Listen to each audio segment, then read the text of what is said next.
भारत और पाकिस्तान के बीच दुश्मनी किसी से छुपी नहीं है। इसका अंदाजा इसी बात से लगाया जा सकता है कि चीन हमारे लिए पाकिस्तान से ज्यादा खतरनाक है, फिर भी हम चीन को नहीं पाकिस्तान को अपना सबसे बड़ा दुश्मन मानते हैं। भारत और पाकिस्तान पहले एक ही मुल्क थे, लेकिन 1947 के बंटवारे के बाद पाकिस्तान अलग देश बना। दोनों देश एक ही समय आजाद हुए और लगभग एक ही समय में दोनों आगे बढ़े।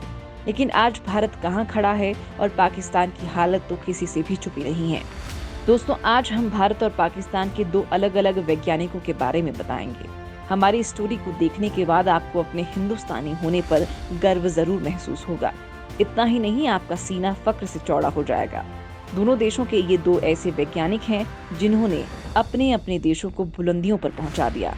लेकिन यहाँ एक फर्क समझने की जरूरत है। दरअसल भारत को बुलंदियों पर पहुंचाने वाले उस वैज्ञानिक को भारत ने पलकों पर बैठा कर रखा। इतना ही नहीं, उसे देश के सर्वोच्च पद पर भी बैठाया। लेकिन वहीं पाकिस्तान को सुरक्षा के मामले में अपने पैरों पर खड़ा करने वाला वैज्ञानिक आज खुली आबोहवा में जीने को भी मोहताज है। तो चलिए दोस्तों, आप लोगों को इन दोनों के बारे में बताते हैं। सबसे पहले आप लोगों को पाकिस्तान के उस वैज्ञानिक के बारे में बताते हैं। पाकिस्तान के परमाणु कार्यक्रम के जनक हैं अब्दुल कादिर। उत्तर कोरिया को परमाणु तकनीक बेचने का आरोप, ईरान और लीबिया की भी मदद करने का आरोप। दोस्तों, आप लोगों को जानकर हैरानी होगी कि उत्तर कोरिया का सनकी तानाशाह आज जिस तरह से परमाणु हथियार बनाकर दुनिया को डरा रहा है, उस परमाणु तकनीक के पीछे पाकिस्तान के परमाणु कार्यक्रम के जनक कहे जाने वाले अब्दुल कदीर खान ही हैं, जिन्होंने चुपके से साल 2004 में उत्तर कोरिया को ये तकनीक बेच दी थी। पाकिस्तान के परमाणु कार्यक्रम में जनक कहे जाने वाले कादिर खान को परमाणु प्रसार की बात स्वीकार करने के बाद पद से हटा दिया गया था।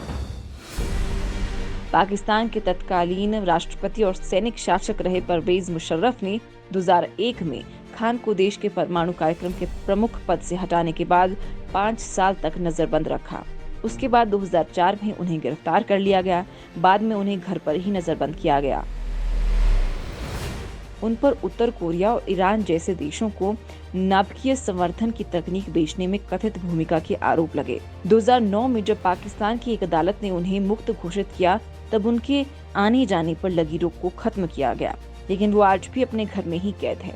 हालांकि अब पाकिस्तान वैज्ञानिक अब्दुल कादिर ने सुप्रीम कोर्ट में याचिका दाखिल की और ये आरोप लगाए हैं कि सरकारी एजेंसी ने उन्हें कैद कर रखा है। उन्होंने ये भी आरोप लगाया कि आजादी से उनके घूमने से जुड़े उनके केस को लेकर याचिका तक दाखिल नहीं करने दी जा रही है। अब आप लोग जरा सोचिए कि जिस आदमी ने अपनी पूरी जिंदगी पाकिस्तान को परमाणु संपन्न देश बनाने में लगा दी हो, उस वैज्ञानिक को पाकिस्तानी सरकार घर में नजरबंद किए है। अल जजीरा की रिपोर्ट के मुताबिक कादिर खान ने सुप्रीम कोर्ट को लिखी चिट्ठी में कहा है कि उन्हें कैदियों की तरह रखा गया और ना तो घूमने की आजादी है और ना ही किसी से मिलने की।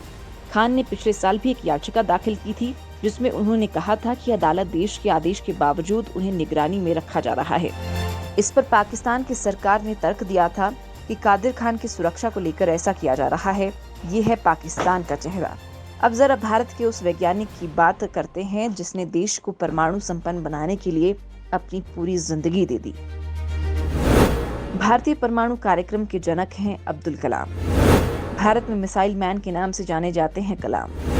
भारत के राष्ट्रपति भी रह चुके हैं कलाम। भारत के परमाणु कार्यक्रम के जनक माने जाने वाले वैज्ञानिक जिन्हें भारत के लोग मिसाइल मैन के नाम से भी जानते हैं, उनका नाम है अब्दुल कलाम। एक तरफ पाकिस्तान है जिसने अपने देश के महान वैज्ञानिक को घर में ही कैद करके रखा है, तो दूसरी तरफ भारत है जिसने अपने एक वैज्ञानिक को देश के सर्वोच्च पद पर बैठा दिया। कलाम ने के.आर. नारायण के बाद राष्ट्रपति पद की कमान संभाली थी और वो 2002 से 2007 तक इस पद पर रहे। वे देश के सर्वाधिक लोकप्रिय राष्ट्रपति थे। देश के 11वें राष्ट्रपति कलाम को 1981 में भारत सरकार ने देश के सर्वोच्च नागरिक सम्मान पद्म भूषण और फिर 1990 में पद्म विभूषण और 1997 में भारत रत्न से सम्मानित किया है। भारत के सर्वोच्च पद पर नियुक्ति से पहले भारत रत्न पाने वाले कलाम देश के केवल तीसरे राष्ट्रपति थे। ये है भारत, जो देश को सुरक्षा के लिहाज से मजबूत करने वाले वैज्ञानिक को पलकों पर बैठा कर रखता है, उसको सम्मानित करता है। पाकिस्तान में जहां सबसे बड़े वैज्ञानिक को कैद करके रखा गया और वो कोर्ट में खुद को आजाद करने की अपील कर रहा है, वहीं भारत है जो अपने सबसे बेहतरीन वैज्ञानिक के सम्मान में कई कार्यक्रम चला रहा है। शायद इसी फर्क की वजह से आज भारत का नाम दुनिया भर में इज्जत से लिया जाता है, लेकिन जब भी पाकिस्तान का नाम आता है तो दुनिया भर के देश उसे हिकारत भरी नजरों से देखते हैं। दोस्तों, आज की हमारी स्टोरी को देखने के बाद आप लोगों का भी सीना चौड़ा हो गया होगा, साथ ही आप लोगों को भारतीय होने पर भी गर्व हो रहा होगा।